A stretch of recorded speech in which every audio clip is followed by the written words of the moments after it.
Hello, and welcome to Mapping the College Audition. I'm your host, Charlie Murphy, director of MTCA. That's Musical Theater College Auditions. Check us out at mtca.com.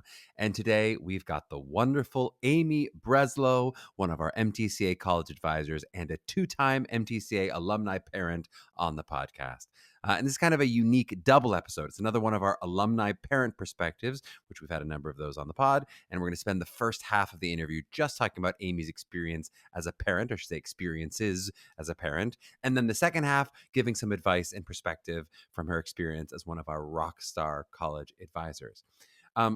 Just worth noting, and I can't imagine many of our listeners will be too confused by this, but since so much of this podcast, this particular episode, is aimed almost directly at my parents who don't know anything about this process, and we'll talk a lot about that in the second half, parents who feel really clueless in the process, I'm also going to give a little heads up to another area my parents might have needed help with, which is that Amy's first child uses they, them pronouns. So you'll hear us refer to Jack as they, and if people are unused to the singular they in an audio form, it can be a bit difficult as sometimes referring to both of Amy's children, etc. So if anyone would have been confused, be confused no more. I imagine most of you would have just intuited that, but we do have a broad enough listener base at this point that hopefully that's helpful to someone out there. And you'll notice at one point I do slip up and I use a he pronoun, which I told Kelly to leave it in, trying to model a bit of what I was taught at least, which is make a mistake, you just keep on going and don't make a big deal of it.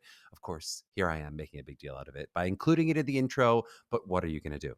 But yes, I do think this is a really good episode for parents, especially, and or really just anyone who's interested in this process from kind of a large scale overview.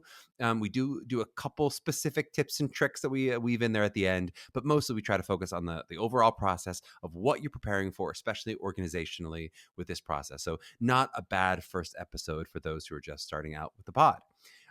For all of you out there, happy Easter, happy Passover to those who celebrate. We've been loving a few egg hunts in the Murphy household, as well as loving our spring break from school, which Solvay was absolutely devastated to discover that we weren't traveling for spring break. Like, she got out of her school the last day before break and she literally asked me where we were vacationing the next week, which we've not talked about any kind of vacation, but this was apparently cued by her teachers, like, where are you going for spring break? And I was like, how spoiled is my child? She's 3 years old. Like, I knew eventually that kind of thing would happen, but I thought I had like 10 more years before I started getting complaints that we're not traveling for her spring break. And she like couldn't understand the concept that there was a spring break, but we weren't traveling. Like, she was like, that's what spring break is. I was told all my friends are traveling. What will I tell my teacher when I get back? She's like, where will I tell her that I went? Which, I think does kind of parlay well into this episode where we talk a lot about that feeling that parents can often have, and students really can have this too, that like everyone else is more prepared, everyone else is more resourced, everyone else knows more, they have more help, they know what they're doing in this process, and I'm the only one who's clueless, when of course most people feel that way. Most people feel like everyone else is in that position. But I will also say, while we're on the spring break of it all, the pod is taking a little spring break. We're not taking an episode off. Don't worry, you won't miss a week of podcast episodes, but we are going to do a little special spring break solo pod next week. So don't worry. I know you just can't stand a week without us, though. A break is coming up. A break is coming up a couple weeks from now by the time we hit the summer. But looking at our schedules now, I was kind of looking at, with the interviews that we have upcoming and what we have scheduled, I was looking for an opportunity to kind of squeeze on a solo pod. And my plan for that episode is to do a few bonus takeaways that couldn't make their way into previous episodes, either because I ran out of space or maybe they just didn't seem episode appropriate. So as always, if you have any specific topics you want me to cover on that episode, I'm happy to look at those as well. The email there is mailbag@mappingthecollegeaudition.com. That's mailbag@mappingthecollegeaudition.com. All right, let's get into this episode with the great Amy Breslow.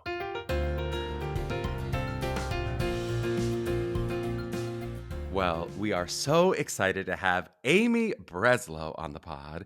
Amy has a BA in psychology from the University of Pittsburgh, where my mom teaches, and an MSW in social work from the University of Pennsylvania, where my maternal grandfather used to teach. These are things that we learn about you as we research you for a bio, Amy. Amy's also an associate member of the Independent Educational Consultants Association, that's IECA, and one of our amazing rock star MTCA college advisors. And most importantly for today, a two-time alumni mother of this very process. Her oldest child, Jack, was MTCA class of 2017, recently graduated from Roosevelt, and her youngest child, Grace, is currently a BFA MT at Ohio University. Okay, Amy, welcome on the pod. How are you feeling today? I'm feeling great, Charlie. Thanks for having me. This is going to be a lot of fun. This feels the closest thing to like when I interviewed Elizabeth. It's like it's very fun when we get to interview some of them. Like I talk to you all the time in these contexts, but this time for a podcast. This time a slightly Yes. different context than our webinars or our meetings or any of the things we've done. But okay, so we're going to really talk about multiple reasons of you being on the pod. So not only the college advising, but also really another one of our alumni parent episodes. And someone who's now been your first person who's been through the process twice as a mom. So I'm really excited to do that. Let's start with the first half of the podcast. Let's really focus on you as a mom. And, these are little tidbits and stories that I've heard some of from the college advising, but we're going to get to go a little deeper on kind of your personal story.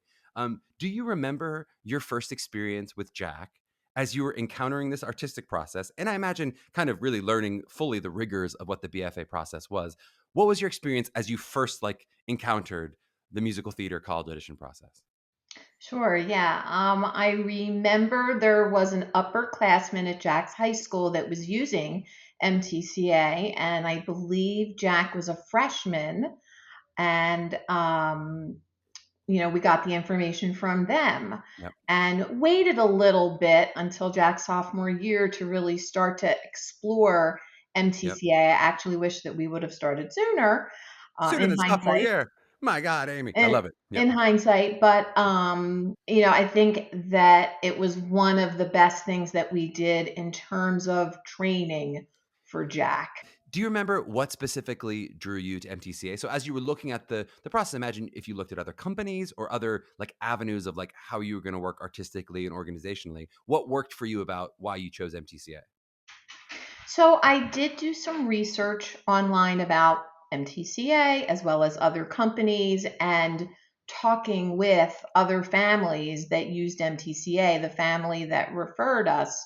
And then there was also another family that we knew that used MTCA, both of them really successfully. So we decided, let's go ahead, let's have our initial consultation and let's see how it goes. And I just think, we really Yep. immediately connected with Leo. We actually had our initial consultation in person in New York City at Leo's apartment. And then we had our vocal tech Mhm. consultation with Ellen in her apartment. And it was just, immersing yourself in New York City and really connecting that way. And then Jack was assigned a team of coaches and we just kind of went from there. I really didn't end up interviewing any other companies because at the time, most of the information that I found was about MTCA. I love you bringing me back to the days of it was apartment initial consults, mostly apartment coaching. Now this of course happens in a studio post COVID, but that was a Yes. different era. Can we just talk a little bit about your parental involvement, especially in this process when you did it with Jack? And we'll talk about with Grace as well, but you certainly, I think, were a pretty involved parent in general, still are, right? And we've talked on the pod before about all the different versions of how parents, they can help a lot, they can not help as much, they can help in certain areas, they can divide and conquer among the parents, and all the different ways that can work. But how did you see your role as a parent in terms of how you were involved with Jack? I think my role with Jack was a little bit more hands-on. Both of my kids are different as anybody else's kids. They each need different kinds of supports. So I was definitely more hands-on with Jack in terms of scheduling things and just making sure that things were getting done. Jack Hmm. really took the reins, as did Grace as far as their artistic growth and meeting with their coaches and picking out songs and monologues and practicing and all of that. I was really behind the scenes researching, making sure Jack got into some private dance lessons at home, just really listening to um, Jack's friends who went before them in this process, plus the advice from MTCA, what is really going to help Jack be competitive in the process. And I will have to say that dance was probably, out of singing, dancing, and acting, dance was probably the least developed for Jack. And so I think that's something that was really helpful. And I was able to connect Jack with the MTCA dancing, and we had a private dance coach at home for Jack. So I was involved in all those Yep. logistic And types of things. were you more of like an executive assistant where you're like, I'm helping with scheduling as Jack tells me to? Or were you more of like, I'm the COO of the company of like, I'm going to keep this mostly running from the administrative end and Jack is really going to focus on the artistic side of things? Yeah, I was definitely the COO. I would say I was, Hmm. less the assistant, more the COO in the process. Again, when Jack applied for summer programs, we did research them together. Me more so from a date perspective, cost perspective, Jack more so Yep. looking at it with that artistic lens. And that's how we started to go through this process, starting with the summer programs and then eventually developing the college list from there. Okay, so as like that COO kind of figure, how did you stay organized through this process? Because of course, this is before you would have had an Amy Breslow advising you. We did have MTCA College advising back then, but this is before you came on and kicked us into high gear without a doubt. Were you as organized and structured then as you are now for our families? Like, how did you do it all? Back then, it was absolutely a lot of spreadsheets, a lot of folders, a lot of things in multiple places, lots of file folders with Mhm. brochures from all the different schools and things like that. And I do feel now much more organized, less paper than before. But prior to that, it really was, again, the spreadsheets, the notebooks, keeping track of things. And I would keep track of all of the academic application kinds of things. And Jack was, in charge of writing essays, Yep. as well as working on all their artistic pieces and kind of letting me know when things were ready. And we would review everything together to make sure that everything was ready for submission. And are you giving like deadlines and goal dates back then? Are you saying like, okay, these are the essays you need. Let's have it done by this. We'll read it this day. Like, are you giving that much level of support? Yeah, I mean, we would try to talk about, weekly what to do because, remembering back when Jack did the process, so that was 2016, 2017. Jack only had 6 or 7 schools on their Yep. list that had pre-screens. Yep. Pre-screens had not really, really taken off like they have in the last 5, 6 years. Yep. So we did not have that lengthy pre-screen list. So in some ways, there was a little less information, a Uh-huh. little less that had to get organized. Yep. And but in some ways also maybe a little more spread out of like, all right, well then some of these applications you can fill out a little late. Like I feel like now the process has moved because of the pre-screens earlier and earlier in terms of when everyone's prepping and trying to get everything done, especially as their schools expand. I'd love to hear about like how did you guys have discussions as a family? Like, we got to have the amazing Brett Breslow, your husband, an MTCA rock star himself. He crashed our last parent panel webinar, which was awesome. But as Jack was telling you guys in general, both of you, what they wanted in a college experience, what kind of feedback or thoughts are you and Brett throwing into the mix with like, let's talk about specifically with how the school list net is cast. So you said 6 or 7 pre-screen schools. As you're kind of creating and working on that school list, how is Jack bringing stuff to the table? And then how are you and Brett bringing your own ideas about what you might expect in a college experience? Right. Well, we definitely sat down and had, conversations about location of school, Yep. cost of school, as well as that we knew Jack really wanted a BFA in musical theater, Yep. conservatory style training. They did not want to have really any academic courses if they could help it. Yep. And they were what I called MT or bust. Yep. At that time, they didn't want to get redirected to acting or anything like that, Yep. so they made their, goals pretty clear, and we embraced that. Was there any difficulty with it? I mean, just I know a BA in psychology and an MSW in social work, and then I know Brett's probably got a couple degrees with the work that he does. Like, so in terms of just being more academic people, was that the feeling of like BFA, conservatory, MT or bust? Oh my! Like, was there any Right. resistance to that with the two of you? No, you know what? Jack has been singing since they were born. Hmm. And it was the only time they ever sat still as a kid was when I took them, they were 3.5, to see Beauty and the Beast at the Academy of Music in Philadelphia. Hmm. So part of it was really being able to accept who Jack is. Yeah. As much, of course, as I would have loved to them have more academic courses, Yep. get a minor in something, that was not Jack. Hmm. And so, as a parent, I had to take a step back and say to myself, I have to be true to who my kid is. Yep. Yep. As much as I might not, in part of my head, agreed fully with it, I did need to be able to just take that step back and say, okay, I have to meet them where they are. I have to listen to what they're telling me, and I cannot force things onto them Mhm. that are, it's like, what do they say? Like trying to put a square peg into a round hole kind of Yep. thing. Yep, I think it's great parenting advice at all ages to try to not try to make your kid become something that they're not.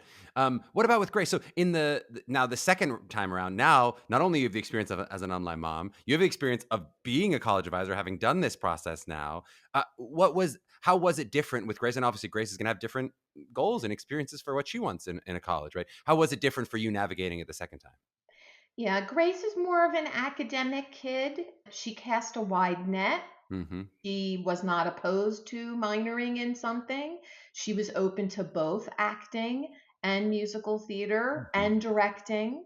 So we really had a lot of different options on her list. And again, we had that same sit down with her to talk about what was she looking for, what did her dad and I see for her, Hmm. and how can we sort of mold that into something that everybody could live with without again trying to put that square peg into the round hole. It's so complicated, especially when you're getting those multiple opinions in, because it's also like that if you could pick exactly the college that you're going to go to, it would almost make sense. Where you go, well, that makes mom happy, that makes dad happy, that makes daughter happy. It all kind of works in this one school. But of course, when you're talking about the net that you're going to be casting, you don't know which schools Yeah, you're going to get into or not. You don't right, know which schools are going to be artistic fit. So even just to be like, okay, as long as it has these four elements, everybody's happy. I'm like, but yeah, we don't know if we're going to get into those schools with those four elements yet. It's really tough. definitely. And I think for Grace, she had different boxes to check than Jack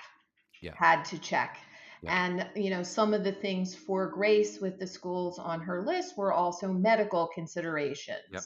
She needed to be close to where she could get medical treatment for her autoimmune disease. So those were all things, that we talked about ahead of time, that say schools that were really rural or in the middle of nowhere, or really, really far away from home Yeah. might not be the best choices.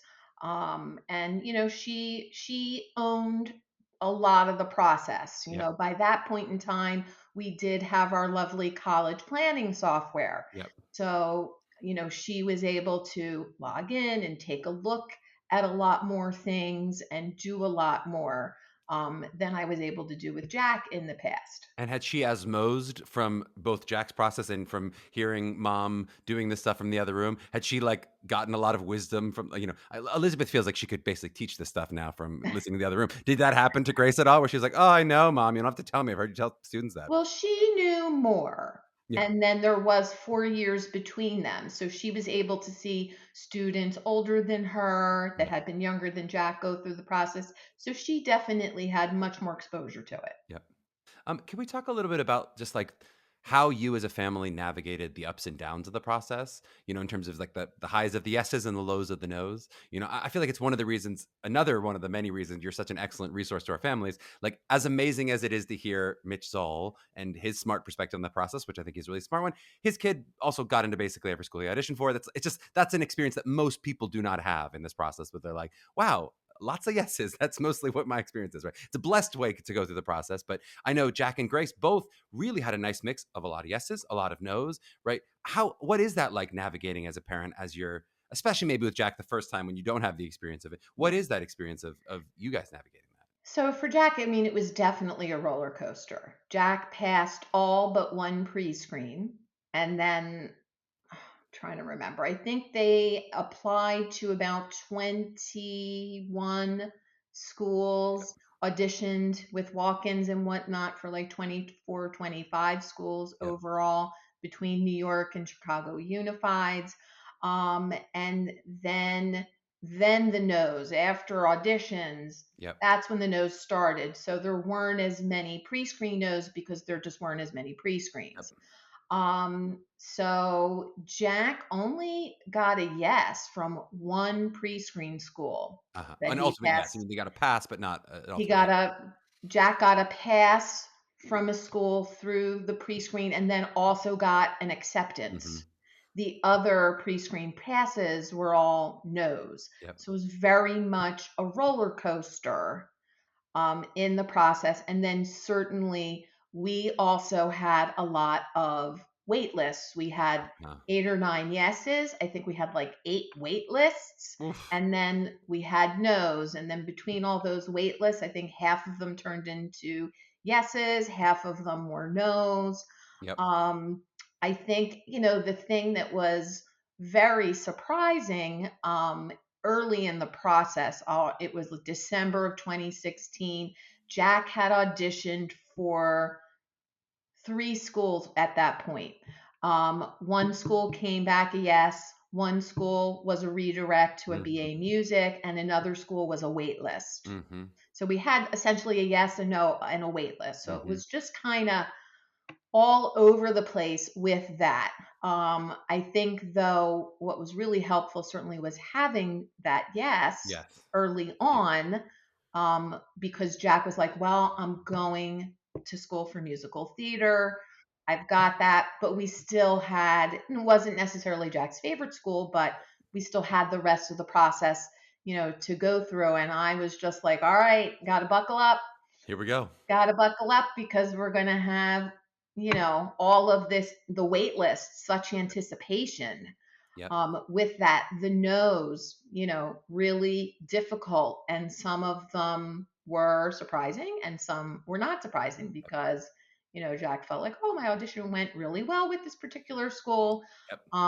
I think what we've learned over time is that you can't make any prediction in Oof. an audition. The audition could be horrible and you could still get a yes from that school.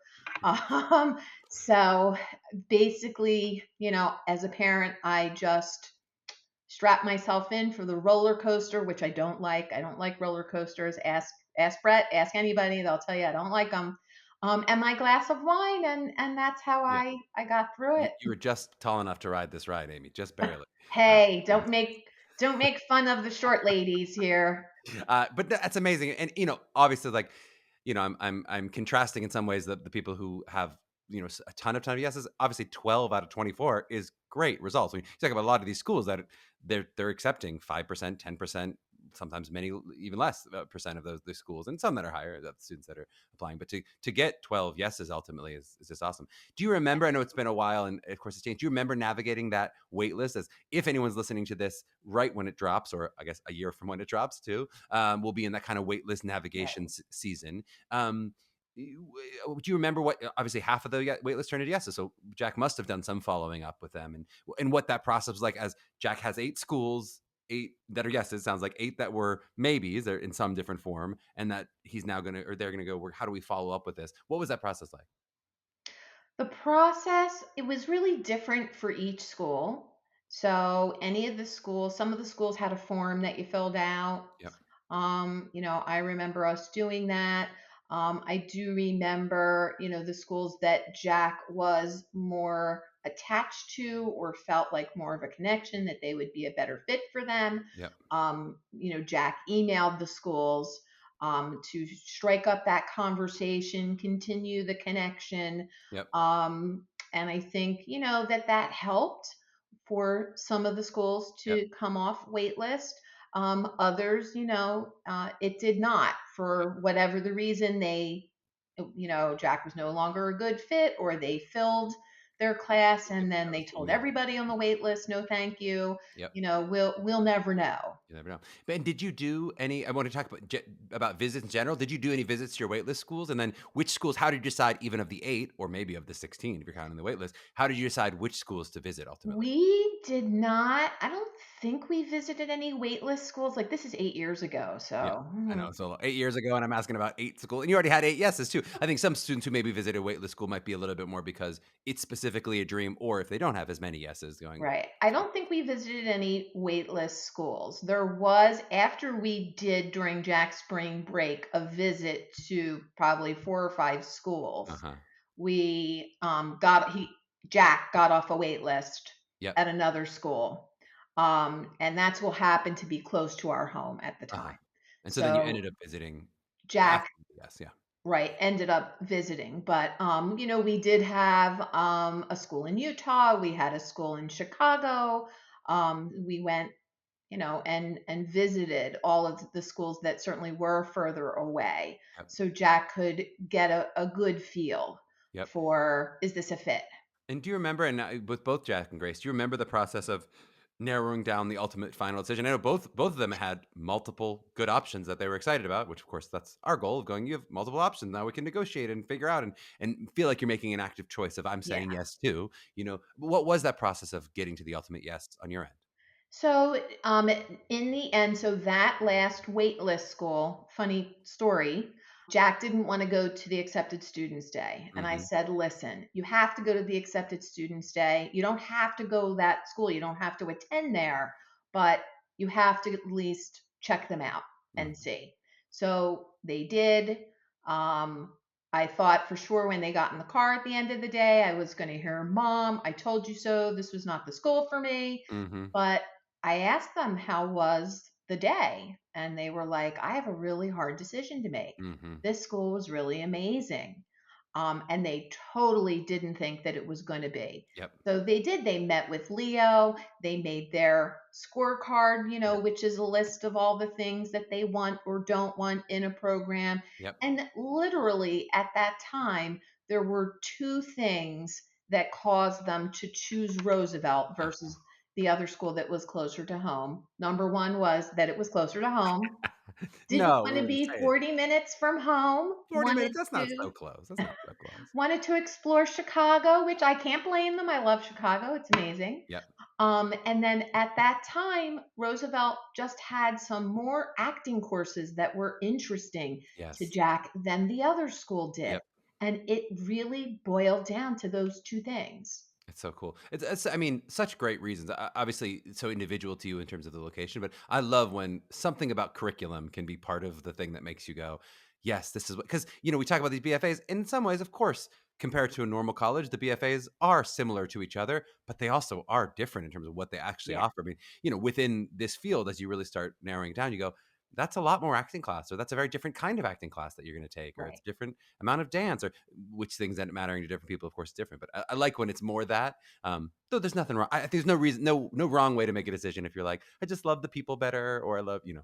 Right. Yeah. And again, we didn't know. I wanted them to at least attend Yes. and just see what is this all about. And it really did just boil down, for them to those two things. For Grace, they also had like 8 or 9 choices. They also had, I don't remember how many wait lists. Now, Grace auditioned during COVID. Yep. So she had 33 auditions that she actually Oof. did Oof. because of all the online Yeah. opportunities that For sure. MTCA had, which was wonderful. And I think it also kept her occupied during Yes. that difficult time. And we would have never been able to do as many with all the varied schools, because some of them, even if there had been unified, they weren't unified schools Short of a consortium necessarily. or some other version, it's hard to get to that number. Yeah. Yeah, It's very impressive. absolutely. Yeah. So she was also stuck between two schools. And for her, it was it was a West Coast school versus where Mm. she currently is, Ohio University. And it was down to, it was cost, Yep. definitely, and diversity in the program Yep. that she was very concerned about. Uh-huh. It sounds like also maybe Grace just loves you more than Jack because wanted to be closer to home. He chose Well, not to be far away where Jack was like, I'm out. Goodbye. so we're 7.5 hours from Ohio University Okay. and 11 from Oh, Chicago. wow. So 7.5 from Ohio. Okay. But was that true when you were in Jersey too? Ohio to Jersey? Can't be. yeah, pretty much Yeah, nice. it's about the same. That's one of my least good skills. Anytime I'm doing a consult with someone, I'm like, "You're like just really close," and they're like, "That is Oklahoma and Texas are not that close." I'm like, "They are close, but not this part of Texas." I'm like, "All right, I never know geography well enough to know Yeah, how far yeah. things actually are." No, definitely. So, so she's a senior. She's going to graduate in May from Ohio, and Exciting. she chose it for all the right reasons for her. Yep. And what did money come into it to play for you guys? Were there big financial differences between schools, Huge negotiations? for How did that work for for you? for Grace. It was huge, huge, huge Yeah. financial difference. And not that we were going to necessarily let that be the only reason, but as I Yeah. mentioned, there were other reasons. And basically, she loves Ohio University, and she said to us, Mom, I can't find anything wrong Mhm. with the school. I really love everything about it. I love that. And we said, okay, well, Well, there it is. That's your choice. I love that for the families who, especially if you're like, we could afford it, we could make it work, right? That often then sometimes the kids will go like, well, this must be better because it's more expensive or whatever. They almost make the decision to go, I don't want to do the cheaper one. Does that mean it's less good? And in this process, that is definitely not the case. That like the more you spend, the better you get. It's just, No. it's like wine where it's like after over 20 bucks, all the wine is it's just they make up the prices. Right. My personal opinion on wine. Don't come at me, wine snobs. But really, like I do think sometimes to tell the student to be like, even if it's just close, and you go, this is a $20,000 difference a year. Like that's real money for your parents. If you're involved in it, it's real money for you. That to be able to be mature and go, I think these are really similar, and it's even better if Grace goes, I like this even better. But even if you go, Right. this is just really similar, and you're talking about those big Yeah. price differences. Hopefully, you can get to that point. Well, she Not every- had her list too, just like Jack did. And unfortunately, this other school just had more negatives at the yeah. time for her. Or fortunately, financially, I guess. Fortunately for us all. All right, we'll take a little break, and on the back end, we're going to get a little bit more into your role as a college advisor. We've been talking mostly as mom. We'll talk a little bit more as college advisor. So back in a flash. Okay. Okay, we are back with the inimitable Emmy. That's an inimitable Emmy with the inimitable Amy Breslow. Leave it all in, Megan. You can leave my sloppiness in. We're talking about drinking on the break, and there I just had a little slur. Okay, says Amy. No, we're talking about how we don't drink. We're responsible parents. That's what we're talking Yes, very responsible. about. Very responsible. Okay, I want to get off of your role as a parent and a little bit more into your role as a college advisor. You know, it's funny, of course, for us, because we do this multiple times a year. We talk directly to our current family on webinars about sort of specific tips and tricks and where they are in the process at any given time. But of course, given this is going out to all families, some of whom are in very different stages of their process, and also maybe listening to this at any stage of the year, we're going to go a little bit more broad, right? I mean, some of these students we know are middle schoolers and early high schoolers who really are looking at the process in the future, right? And then some maybe midway through their process, and some of the stuff's going to be too late. But I'd love to just from a broad perspective, this is not a question that we don't always answer for our families because they're already in the thick of it. But I'd love to just talk about like, what is this organizational bucket that we do, right? If we talk about like what you do is solving the problem, what is the problem that a college advisor is needed to solve? Like, what are we organizing as we do this? If we know we're going to work artistically, we're going to prepare material for auditions, we know we're going to do the strategic and the psychological buckets that we talk about and ways that you're going to dabble in all four of those and they're going to interweave with each other as well. But just with the organizational bucket from a broad lens, what is this process? Woo, what a loaded question. I know. Give Um, me 20 minutes to this, answer it. this process is really, it's about, the education of our kids Mhm. is really what it's about. Even though this is specifically performing arts, we do need to take a look at the academic and the extracurricular and the social piece of this for our kids. Mm, So, as college advisor, I'm helping families decide, are they pursuing performing arts? sure. Do they want more academics in this audition based performing arts program? Are they looking for a minor? What kind of classes should they be taking? Ninth, 10th, 11th grade, and so on. For the students pursuing more rigorous academic programs, we're going to make sure that you have more rigorous academic courses that you're Yep. taking throughout high school. Certainly in tandem with the school counselor at the student's individual high school. Want to make sure that you're meeting all your graduation requirements. Yep. But one of the things that needs the organizing is that the colleges, some of them have different requirements for admission. So you do have some colleges, as an example, that require 4 years of high school math. Yep. Some students don't like to take that fourth year of high school math, especially if they're not going to go for engineering Yep. or business, even because even for business majors, they do like you to take pre-calc or even calculus. Um, so those are some of the things that I look at academically. Is this student overall taking all the courses that they need? Are they going to be academically admissible to the different colleges at a basic level? Because certainly some of the colleges that the kids apply to, like in NYU as an example, NYU does consider academics Mm-hmm. in the process. NYU, amazing program, not for every single student out there, a student Mm-hmm. who doesn't want more academics, NYU might not be the best fit. But I have other students I'm currently working with who, just over the past couple of days, we've been talking more about applying to schools like NYU. Yep. So I think it is a matter of making sure academically that they're set up for success and that we get to organize all of that from an early point in time. Yes, and we love hear that advice a lot, and I think for anyone who's able to be listening to this, luckily as a freshman or sophomore, to hear that idea to go, can I start earlier, at least with, especially with the organizational sort of planning, goal setting stuff, the earlier, really, the better.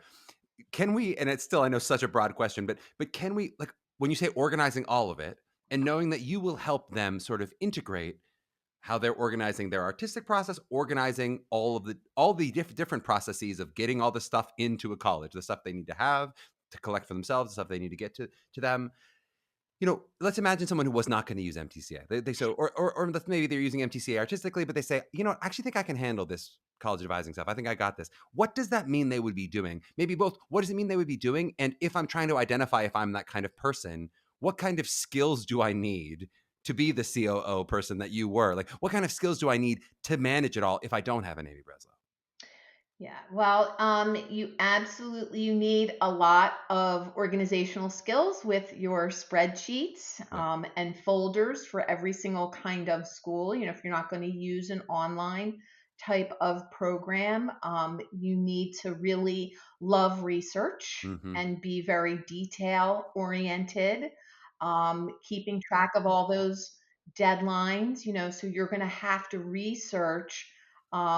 The schools for Yeah. your student. It is overwhelming in a good way because there are so many audition based programs out there, in Yep. addition to schools that are just BA theater that may not have an audition. It's really key and I think really crucial to listen to your student and know what they want and have schools on their list that are going to be academic fits and artistic fits and also financial. Yep. So, as a parent, if you are going to do it yourself, you absolutely need to look at all those areas and make sure that you haven't put all the most academic and artistic competitive schools on your list because it really unfortunately narrows the odds of being accepted Yep. to a program. Yep. No, it's so well said. And I do think I'd add in, like, there's something that you do so well that I think somebody on the team has to have some, like, project manager kind of skills. Like somebody on the team, it could be the student if it's not the parent. That's why I said, like, it can work where the parent is more of an executive assistant where you go, I'm helping, but the student is really in charge. But there is, if it's not outside help like an MTCA college advisor or the student or one of the parents who can take it on, there has to be some level of, like, synthesis, because you're talking about these different processes. You're going, the researching the school list, which affects the organization, but then that also affects our artistic choices. Like even your ability to go, hey, it's sophomore year, I need to get Jack into some dance class so that when the pre-screens come 18 months from now, we're going to be in this place. Like that's like we all know is like from the business world, like whatever that project management leadership kind of Yeah. skill, somebody needs to have that idea, which I think it's wonderful. If it's a student, not every 17-year-old has that ability, even if they're like, I do have the ability to manage my artistic process, but to go, all right, but how does that synthesize with the letters of recommendation? And how does that synthesize with when my school list research has to happen in order for me to know my essay requirements? I think sometimes people, they understand, oh, there might be a lot of work in like going to individual websites and pulling data, but they don't always understand there's like a strategic element to like, how do you interweave the process together? I Right. see that with a lot of our parents in like the green room afterward, where they go, where do I put this skill? I have this amazing skill now that I've done it. What do I use? I got to do this process again. I get it now, that it's doing it once. You're like, oh, there's a game to it. There's a strategy to going, how do you put these Yeah. jigsaw puzzles together? And I think as a parent, doing it with two two of my kids who were very different from each other, Mm-hmm. it's also about being able to approach this individually for each student. So that's one of the things that I do make sure I do with every student that I work with as college advisor is that no, I don't give the same advice. No two students have the same school list. They Yep. all have their checklists. And yes, some of the things are the same, but there's also differences. And that's really important. You can't do a cookie cutter approach to this, and certainly not from the artistic perspective, it cannot be. But it's why you're the perfect fit to be an MTCA college advisor. Because I mean, that is such a thing of like what we are. I was interviewing new candidates today, and they were asking like, what makes MTCA and MTCA? I'm like, that it's a huge part of it. Is that individual? We will help you showcase your best individual self. And yes, of course, there are some guideposts of this. Generally works for a lot of students, but each student is different, and we have to, as coaches and as guides to this process, we have to be able to help you discover your process, not just tell you do it exactly this way. This is the one way to do it. Exactly. Exactly. Okay, can I get to this? Is one of the reasons I was most excited as I was thinking about having you on the pod, because I do think a lot of parents hearing all of this organizational stuff, and I certainly am sensitive to like in every parent meeting, this is always true. There are all these parents who go, well, I guess this process is just not for me because that's all too much. I don't, it maybe you have two parents who really work full time. Maybe they have inflexible jobs. Maybe they just have a number of kids with different interests and they can't dedicate time to all of this in the process. And again, we've talked about the different kinds of parental involvement. I've said it before, but just to say to those parents out there who are not the helicopter parents or even just the very informed and very involved parents, that you absolutely can navigate this process, very well, right? So we talked about how that can happen, and I've tried to think about how could I have those parents represented on the podcast, and even mention it. And so some parents have come up to me in green rooms being like, I'm the one, I don't know anything. I'll come on the pod and say I don't know anything. And I'm like, I don't know how great of an episode that will be for me. Like, hey, so you really don't know anything? Huh? Okay, great. And they're like, you as MTC? I'm like, okay, well, if you're listening to this podcast, you know. But anyway, but one of the things I thought would be so cool is that you, of course, having done this process with so many different parents at different levels of involvement, can you speak to some of those parents or some of those families where the parents are much less involved, maybe in different kinds of ways, right? Where they may go, I'm financially supporting my kid, but that's it. It's really just you and the kid. Or just talk to me about how does it work when the parent is not an Amy Breslow or even very close to an Amy Breslow in terms of the amount of dedication they're giving to this process? So I work with a number of students every year where it is just the student and I. Yes, I am communicating with the parent, Yep. so that they know the way we have our college planning account set up, the deadlines that are in there, the to-dos, all of those get emailed, not only to the students, but to the parents as well. So everybody's on the same page. And I do, communicate with the parents about certain key things. We'll talk about the school list. We talk about a timeline. Yep. What's the student doing this summer? When are they filming pre-screens? Are they going to go to an early audition event like Pittsburgh Unifieds? Are they going to Chicago? What about on campus visits or auditions, and Yep. talking with the family, about their bandwidth, time wise and money wise, to be able to handle all of that, so that when we go ahead and start the process and start to submit applications and start to schedule auditions, I know what the family Yeah. wants. I know they want to attend this location, this location. They want to go on campus for their Syracuse audition. Um, all of those things. So there is, even for the parents who are hands off, and I'm really doing everything mainly with the student, Yeah. there's still a part for the parents to play But in the just to say, process for you sure. are able to then you're meeting with the student individually. So the granular level of going, "Hey, your essays that you said you're gonna try to get done by this time, it's 2 weeks from now, and we gotta get that essay done if you're gonna submit that application," that you're doing that directly with the student, and the parent might not necessarily know every single one of those details if they're not able to Right. track at that level. 'Cause again, that's sort of just like where my parents I know they were when I went into this is they at the Pittsburgh CLO, they sat in what was the equivalent of one of these parent meetings that we'll do sometimes, and they went, nope, no, no, no, no. I won't be doing any of that. I don't know what any of this means. And I do think it's one of those things sometimes, I hear it reported to us, especially since I've mentioned this concept a little bit on the podcast, that so many parents feel that way and they think they're the only one who feels that way. That they'll listen to an MTCA parent meeting, they'll go, I wouldn't have even known to ask that question. That other mom sounded clueless, but she knew to ask that question. I didn't even know what that question was. Right. The same way that we feel on social media or if we're in a parent group or whatever, that it seems like, hey, all these people who are posting seem to know what they're talking about.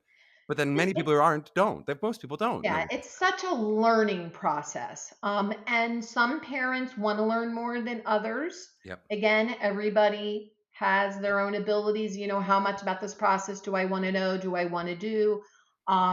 Versus, like I said, I don't want to do any of it. Being able to sort of split the process up between mom and dad. Yeah. If I know there were certain things like Brett did the spreadsheets. Brett Yep. took care of the resumes. Somebody will do I travel and logistics and traveled, and school list. Yeah, all yeah. those other things. So being able to really sit down as a family and talk about what's going to work for us Yep. as a family. How do we want to tackle this process? Because it is a process, no matter if you have assistance or you don't have Yep. assistance, you still have to go through the process, and you want to be able to go through it as well as you can to Yep. come out the other end with your student having offers. It's so true. And you say you wish you started earlier when you started sophomore year, which of course I think everyone feels that way to some extent. It does always feel better to have said that and recognize that at some point along the way. Every once in a while we'll meet families or maybe someone I taught at TPAP or someone I go, I know this person, but they didn't necessarily take the process with as much seriousness as it needed. And if you realize it at Unifieds, it's tough. Then you go, oh man, I really didn't approach this. I didn't apply to enough schools. Or I didn't really know what this thing was. And everyone seems to be coming in feeling prepared, and I feel less than. You don't want that realization to happen in Chicago. And I do think I would also add just that, like, for the families that don't have at least one parent who is involved in some way, I do think you are the kind of family who is going to benefit even more from college advising or just guidance in general, so that your student not only is going to have the recess for information, but also just help with the organization and somebody to be a partner in this process. When we hear of a family where that's the case, where both parents are like, I'm super busy, two inflexible jobs, neither of us is going to be able to help a lot, that is someone that we're going to go, you probably would be a candidate for college advising, right? Because it's a lot to take on for the student alone. It's not that we've never heard of that. We have had students who really shoulder this whole process and kind of white knuckle it all, but it is really an exceptional young person who can handle everything artistically, handle all the organization, figure all out the travel and logistics and flights and all that kind of stuff while going to high school. That is a pretty extraordinary 17, 18. Yeah, that's really I think just a big, you know, it's a huge undertaking. It's And huge. I think sometimes the kids do bite off more than they can chew, for Yep. sure.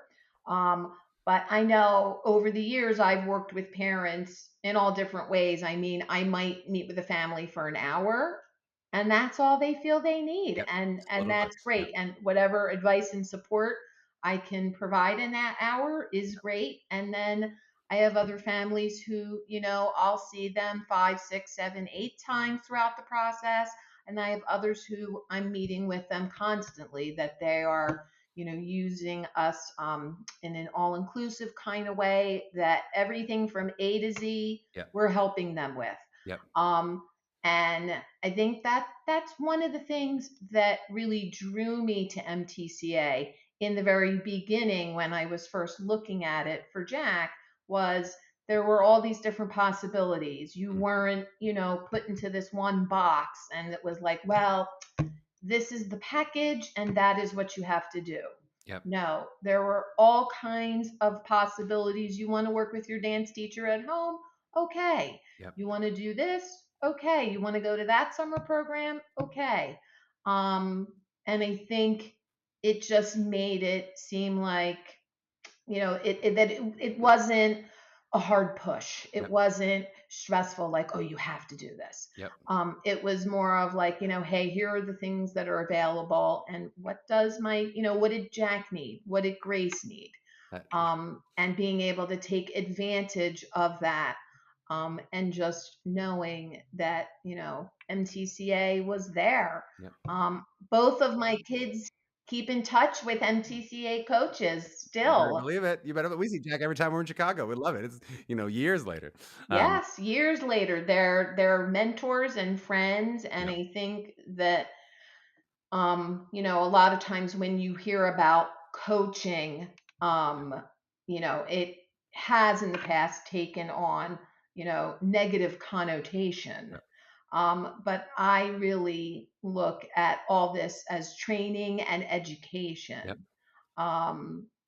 Certainly from my perspective. I just interview again. I was talking with a potential new candidate, and that's how I describe it. It's like you are a mentor and a guide to this young person's life. That it's not just about the quick and dirty fix the material. It is about like helping them as the beginning, often of their when we're talking about this was an acting coach, often the first sort of high level acting coach that they've had or acting teacher, and then helping them lay the foundation for what will carry them through college, will set them up well for education. All right, now we're getting just general to MTCA, and we don't need to do that. And I promise I won't overlap too much with some of the tips and tricks of our regular webinars, but I did want to give just a couple, maybe a little tidbits of advice of stuff that you found has been really helpful. So maybe not like too time specific on the tips and tricks, but of course it can be whatever comes to mind. Are there bits of advice and guidance that maybe you've given to families over the years where they consistently come back and say, oh, this was so helpful and really changed my process. Thank you. Or maybe it's, I wish I'd known this sooner, but this really unlocked something for me. Do you have any of like those sort of tried and true bits of advice? Oh my goodness, so many, so many. I think that one of the best pieces of advice that I know that I was given and that I continue to pass along is really to keep an open mind in this process. Mm-hmm. Don't write off a school because, oh, I heard, you know, this about it. Be open to exploring it. I had a student this year who originally was not going to put a school on their list because it was in their home state. Mm-hmm. And guess where they're going to go now? Uh-huh. Guess where they're on the verge of committing. Yep. So, I always try to tell the families to kind of be open to all of that. Don't say no, no, no too quick.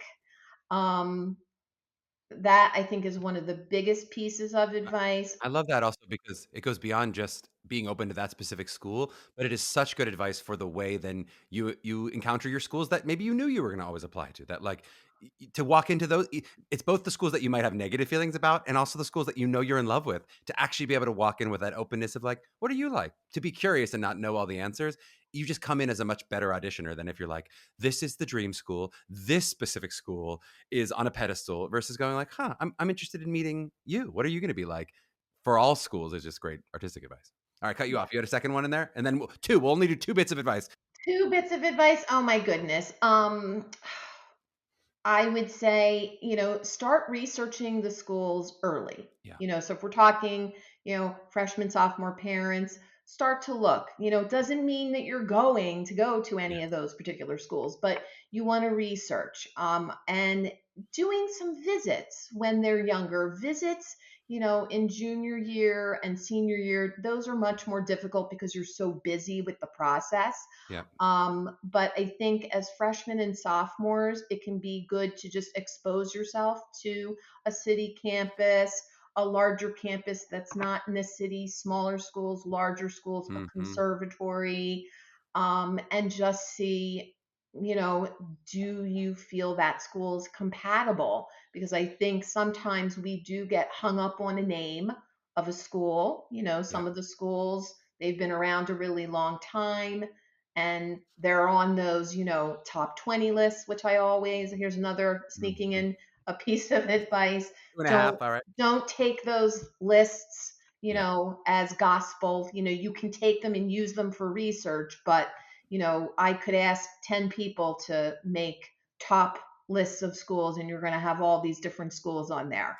So I think you have to take that with a grain of salt. But I think, doing the research earlier and kind of spreading out the process so it's Hmm. not all jammed in to junior and then into senior year. Because, if you talk to any of the current seniors, they're going to tell you, as slow as this did go, it's now they're like, wow, oh my gosh, Yeah. I have all my results. I'm, Here we are. Next month. getting ready to visit schools and Yep. commit someplace.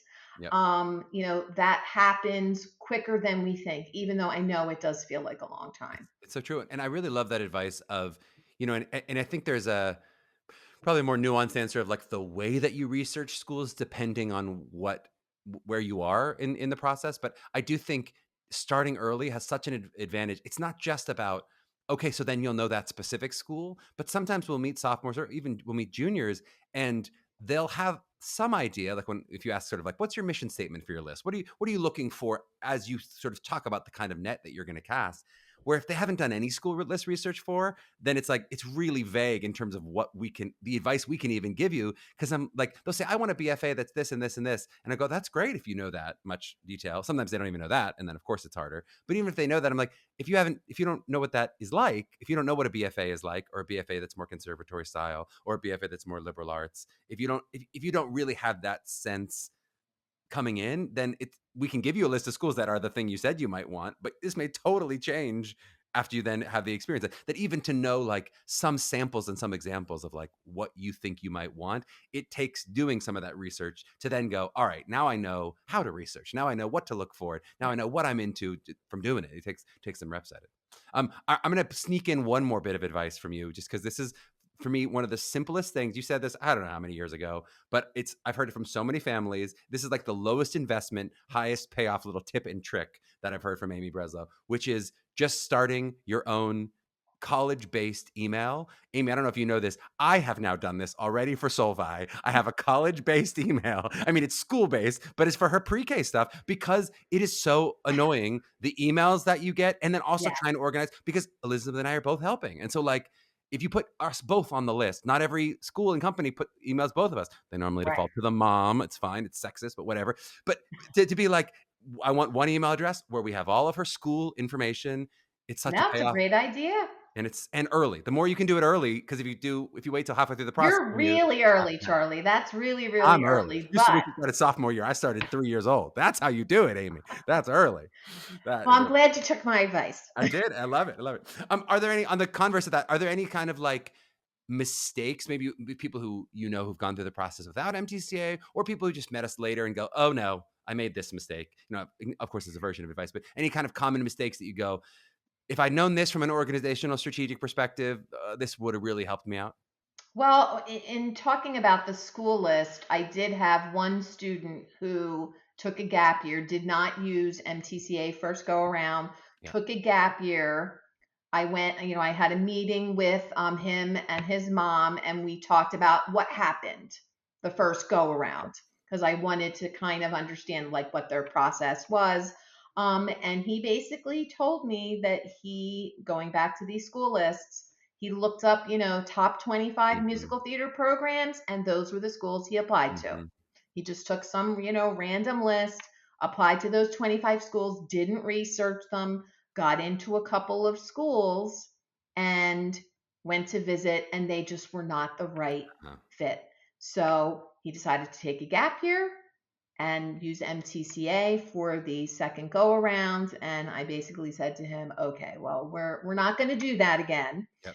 And we had a really in-depth discussion about what did they learn in their process about the colleges that they applied to and things they liked and didn't like, and Yep. what did they learn about themselves as an artist and a student that will now cause them to change what they're looking for Yep. in a program.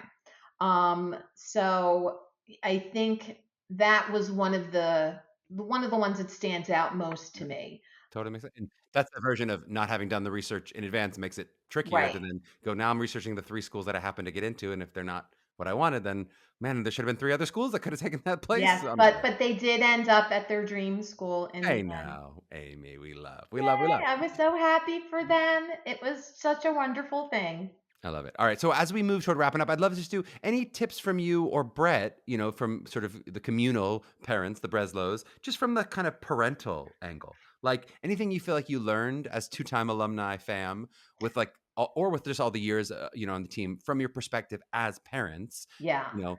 I uh, think the topic of conversation as you're starting to go through this process, it can always be about this process. Uh-huh. And so I think, both of my kids were like, do we have to talk about this all the Gonna get a time? break? Yeah. So we did try to have like once, twice a week, have times where if there was something we needed to talk about that was college related, we would then discuss Yes. it at that time.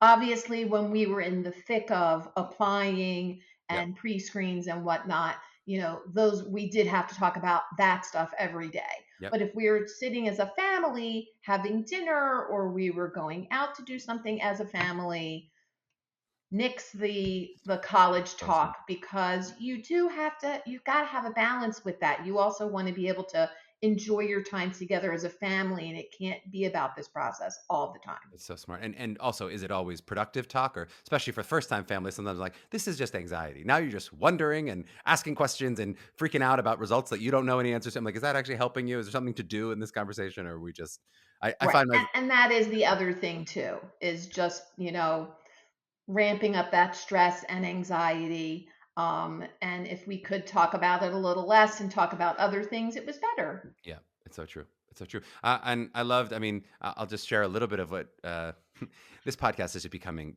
sort of parental advice for me. Basically, I'm just turning everything into how do I become a better parent for my 3-year-old through the lens of the college audition process. But I noticed what Brett said on that parent panel. It really moved me. And I thought it was so beautiful of like, he talked about the ways in which, you have to kind of let your kids make mistakes and go through this process and support them, but not control them. Very similar to what you said today. And that to me feels like advice that you can use for a 3-year-old and a 6-year-old and a 40-year-old, and all the different aspects of it. I know I'm not quoting him verbatim there. It's like a little bit of a bastardization of what he said, but I just feel like it's very close to the kind of parental advice that I try to follow of like, it is your job to help them become the people that they want to be, not make them into the people you think they should be or whatever.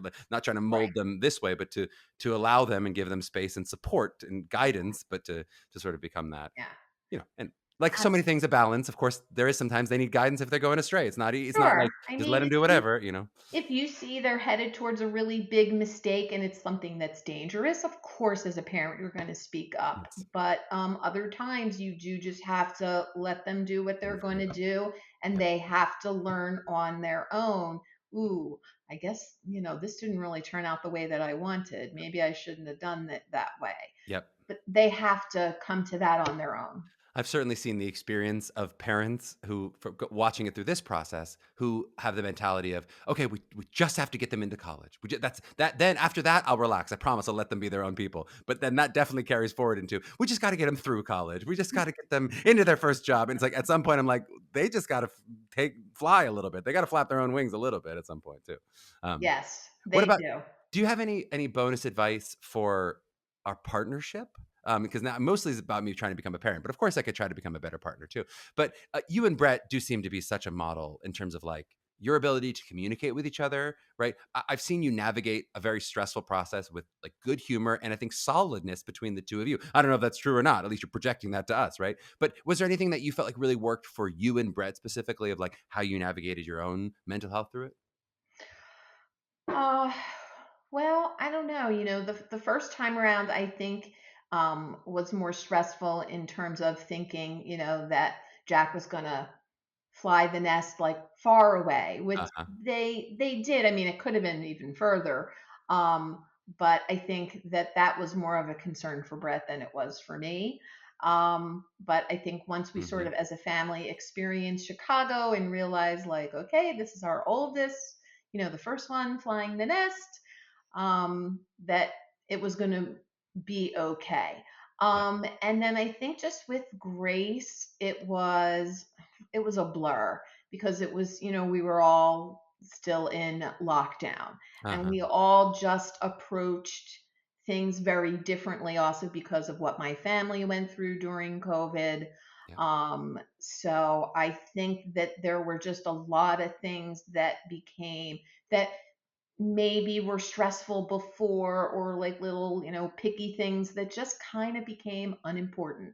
Uh-huh. You just didn't sweat the small stuff with for those who know, Amy's husband had COVID, was very sick, one of the earliest COVID cases, and was hospitalized, and so that was right in the middle of Grace's going through the process. That was in March of 2020. So Yeah. that was March of her junior Yeah, year just as she's when embarking we on. were starting things. And he didn't come back home until June, I guess, of that year. So Yeah. school had already wrapped up and whatnot. And we were already, knee deep into the school list being put together and all the other things.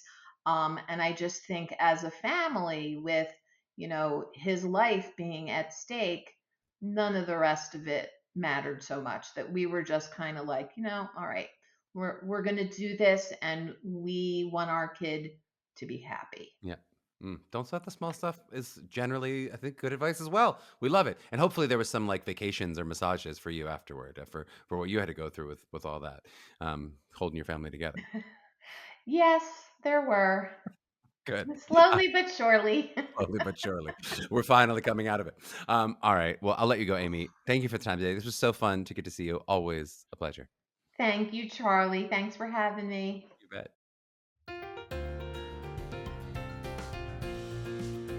Yes, yes, yes. What a joy to get to sit down for an hour with Amy, always. And I really do think I tried to keep this episode as separate and distinguishable from our webinars. Many of you will have heard us do multiple webinars, which those tend to have a little bit more of the how to's and the time of year specifics. But I felt good about the balance of what we did. We gave you a little bit of that, but mostly tried to do more the overview depending where you were in the process. I'm going to try to keep these takeaways snappy since I'm already late for daycare, and next week is an all takeaways episode. I'm going to fail at keeping them snappy, but I'm going to try. I do really like Amy's advice about openness and starting that research early. I think obviously our regular listeners are already on to the second half. If you're listening to these school episodes, you're doing that research early, but I thought that was really good. I think my biggest goal in the episode was in trying to speak to those different levels of parental involvement. I know we've hit it in a couple different parent episodes. I'm going to keep trying to show those in different parent episodes and just whenever I can show this sort of different models of parental involvement. But I do really love that Amy can speak directly to seeing all the different examples in all the ways that it possibly could work. And I think sometimes we talked about this before. Sometimes parents think like, we don't want to be too involved, or maybe they think we're telling you not to be too involved, and that they kind of fear being accused of those helicopter parents. But or sometimes the way the schools will talk specifically about the dangers of parental involvement or over involvement in some of the ways that that can show up. But I've said it before, most of our students, and most students generally going through this process, do have a parent helping them in some significant way. We talked about the executive assistant, we talked about the head of operations, however you want to think of it from the business end, but in some significant way, they're getting some kind of help, right?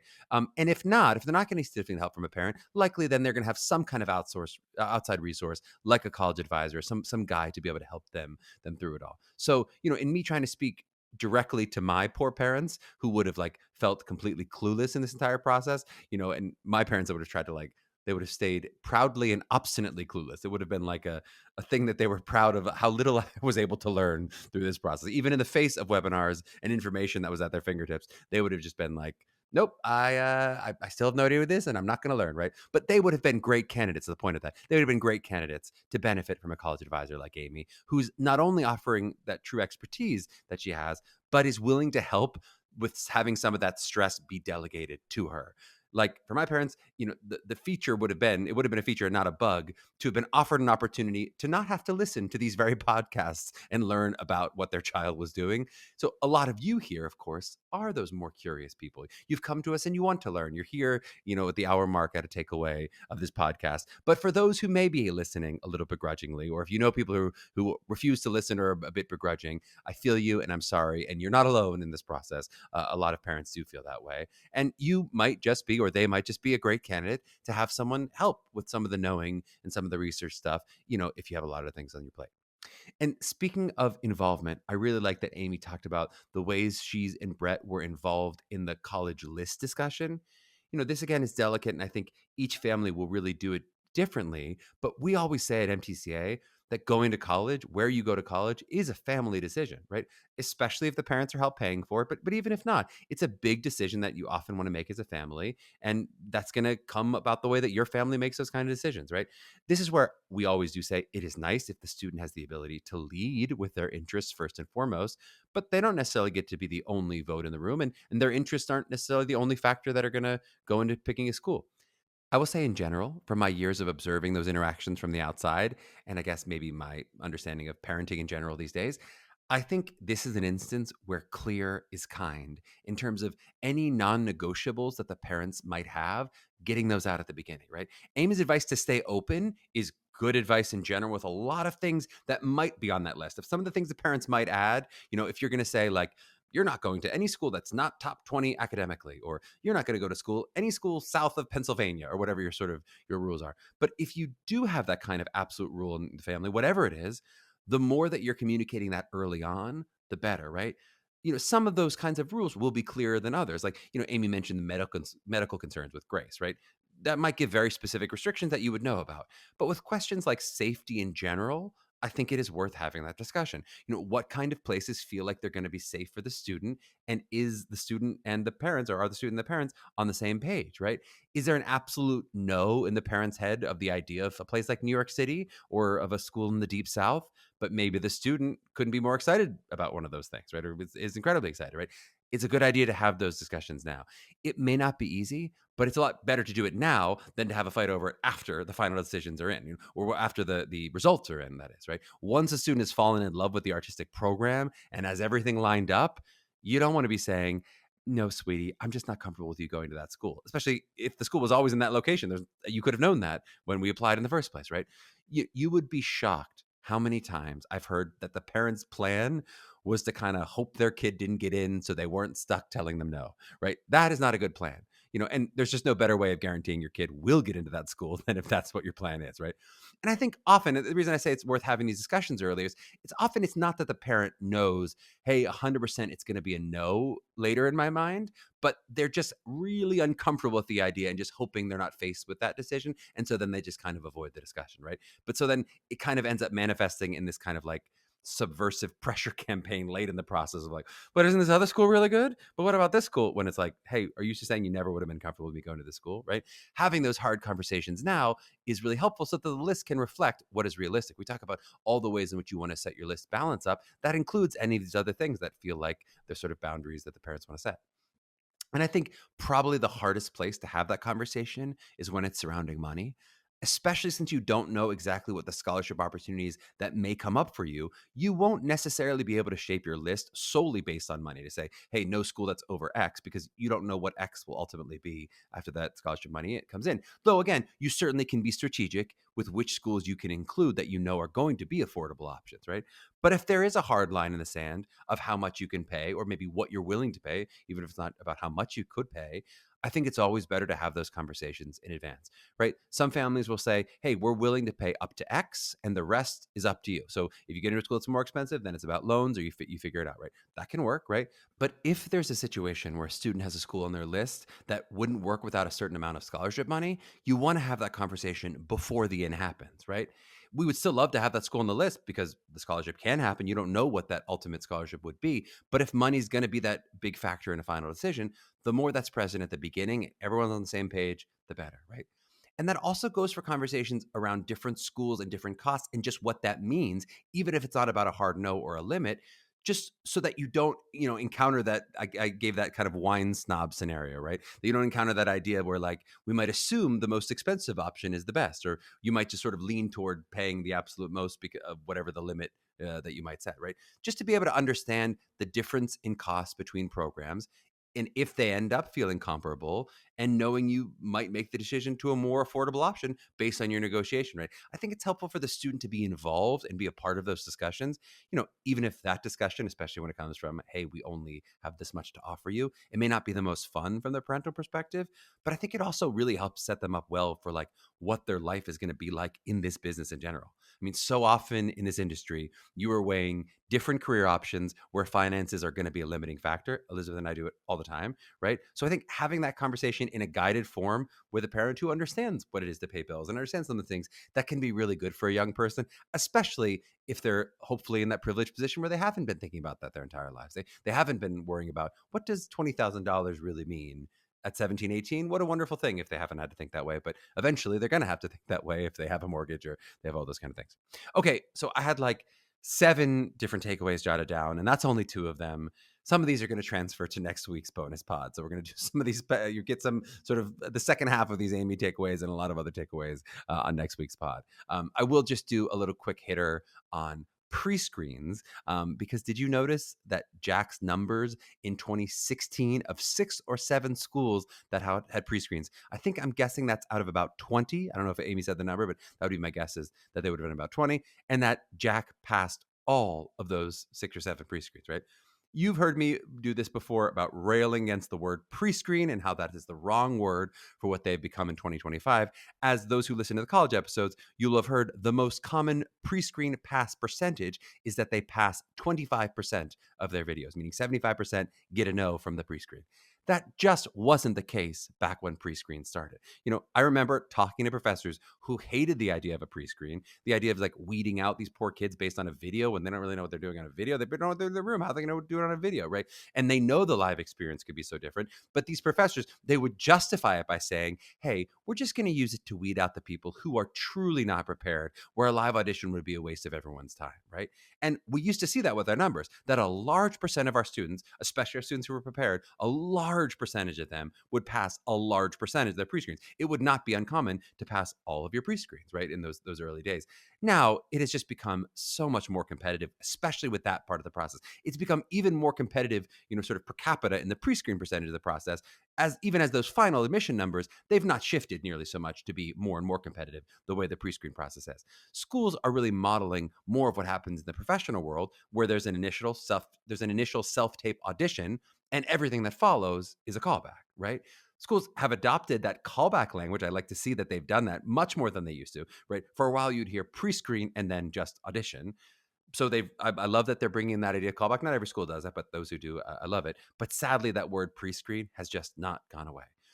Obviously the word itself, the language, it doesn't matter that much, but I do just really hate the idea that people get the impression that there's anything preliminary about a pre-screen, right? When in such a large percentage of cases, it will be their final audition. We're talking about some schools, 75, 80% of those kids are not going to pass the pre-screen. So that's, again, just my personal rant there. One more time, but for those of you who are jumping on, but I thought it was interesting for those who have been listening in 2025 and 2024, just to hear what those earlier days of 2016 were like, even as Jack did not then go ahead to get into all the schools, but that 6 or 7 yeses was much more common.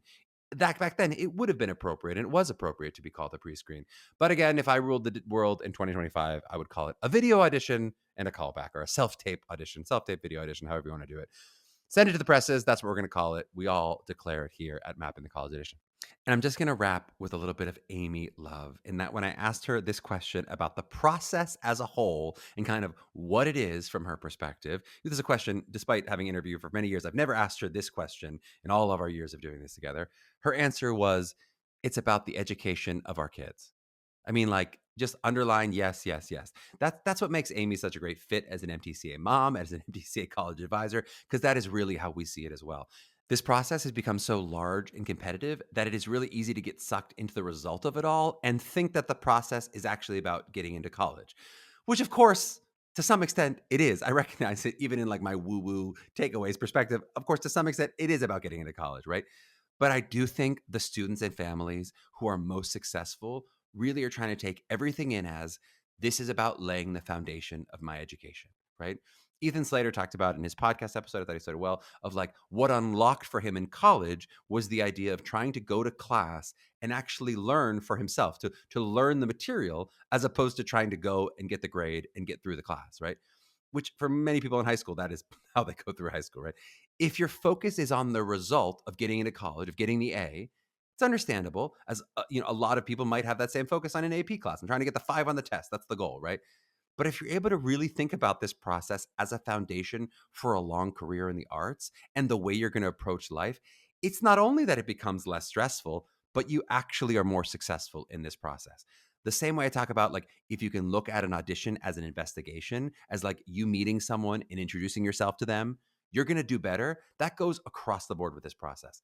It doesn't change the level of preparation you need, but it does change how like tightly you grip the steering wheel, and it changes where your aim is, right? If you only have your sights set on these few schools or one school or whatever it is, and you know exactly the way that you've got to do the process, this is the way the process must go, you're actually making it harder for you to end up at one of those schools or at that singular dream school. And of course, importantly, as Amy says, you're also denying yourself the other possibilities out there that might actually be a better fit for you, right? But even just sticking with those schools, if you can approach the process with openness, it doesn't mean you take those schools out of your sight or that singular school out of your sight. But in trying to look at the larger goals beyond those schools or beyond that school, it just makes you more attractive to all schools you encounter, including those dream schools. Again, to go back to our ever present dating analogy, if you're going on dates and your mission is to find a partner, that's understandable. I think it's true for a lot of people. But if all your goals are about that, if dating is your whole life, if you become like a really good dater, it's actually less attractive to potential mates than if you're able to speak about your broader life goals, your broader life vision, and how finding a partner fits in with them. Finding a partner, like getting into school, it has to be a priority. It has to be a real priority that you've invested in and you've made room for in your life. But it shouldn't be the end goal in and of itself. It shouldn't be the only thing you're thinking about, right? If you can present yourself as, hey, here's who I am. I'm somebody who's working on myself, and here's this vision that I have for my life, and here's how a partner would fit into that vision. It is just a much better pitch than like, here are all the things I want my partner to be, and I have to achieve winning you over as my partner, right? It can feel like a subtle difference, but it's a huge one if you can pull it off. And like so many of these takeaways, of course, that's easier said than done. But if you can conduct this process as like a search for your best educational environment for you to achieve your long-term goals, and then treat this process as an educational process, if you can invest in yourself and envision those long-term goals, the schools are going to feel that energy from you, and it gives them the freedom to envision how you may or may not fit at their school. And that's generally going to make you a really attractive candidate.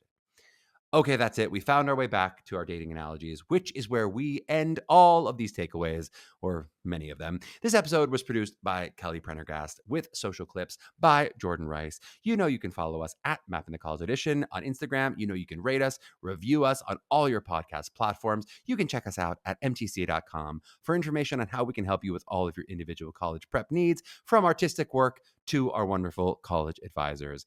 And if you have any questions or feedback, please feel free to reach out to us at mailbag@mappingthecollegeaudition.com and tell us if you like my dating analogies or not.